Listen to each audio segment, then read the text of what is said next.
ఓం శ్రీ సాయిరామ్. భగవద్గీత 2వ అధ్యాయంలోని 33, 34 శ్లోకాల గురించి తెలుసుకుందాం. సాయిరామ్. ఈ శ్లోకముల్లో కూడా భగవానుడు క్షత్రియ ధర్మం అనుసరించే నన్ను నీవు దుఃఖించుట తగదని భగవానుడు అర్జునుడికి బోధిస్తున్నాడు. అధచ్చేత్వమిమం ధర్మ్యం సంగ్రామం న కరిష్యసి తస్సర్వధర్మం కీర్తించ హిత్వా పాపమవాప్స్యసి.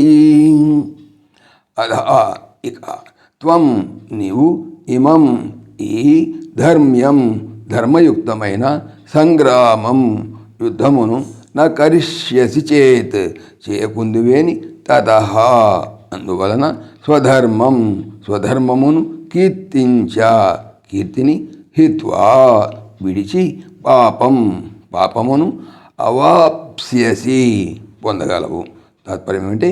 ఇక నీవు ధర్మయుక్తమగు ఈ యుద్ధమును చేయకుందువేని దానిచే నీవు స్వధర్మమును నిరసించిన వాడివై కీర్తిని పోగొట్టుకొని పాపమును పొందగలవు. 34వ శ్లోకం. అకీర్తిం చాపి భూతాని కథయిష్యంతి తే వ్యయాం సంభావితస్య చ కీర్తిర్మరణాదతిరిచ్యతే. అపి చ మరియును భూతాని ప్రాణులు అనగా జనులు తే అనగా నీ యొక్క అవ్యయాం చిరకాలం వరకు మాయకుండునట్టి అకీర్తిం అపకీర్తిని కథయిష్యంతి చెప్పుకొనగలరు. సంభావితస్య గౌరవింపబడిన వానికి అకీర్తి అపకీర్తి మరణాచ్చ అనే చావు కంటెను అతిరిచ్యతే అధికమైన చూన్నది. లోకులు నీ యొక్క అపకీర్తిని చిరకాలం వరకు చెప్పుకొని చుందరు. గౌరవముగా బతికిన వానికి అపకీర్తి చావు కంటెను అధికమైనది.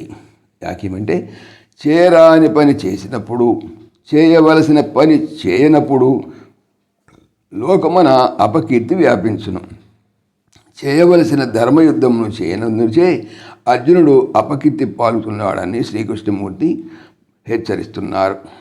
గౌరవస్తులకు అపకీర్తి మరణము కంటేను బాధాకరమైనది. ఎందుకంటే మరణము ఒక శరీరమునే బాధిస్తుంది, మరి అపకీర్తితో తరతరాలను బాధిస్తుంది. జై శ్రీకృష్ణ. సాయిరామ్. ఓం దేవకీ నందనాయ విద్మహే వాసుదేవాయ ధీమహి తన్నః కృష్ణ ప్రచోదయాత్. ఓం సర్వం శ్రీకృష్ణార్పణమస్తు. జై శ్రీకృష్ణ. జై జై శ్రీకృష్ణ. ఆత్మీయులకు మనవి, శ్రీకృష్ణ పరమాత్మ ఈ ఛానల్తో పాటుగా అనంత మహిమల శ్రీ సత్యసాయి అనేటువంటి మరొక యూట్యూబ్ ఛానల్ చేయిస్తున్నారు. దీనికి సంబంధించిన లింకు డిస్క్రిప్షన్లో చూడవచ్చు. జై శ్రీకృష్ణ.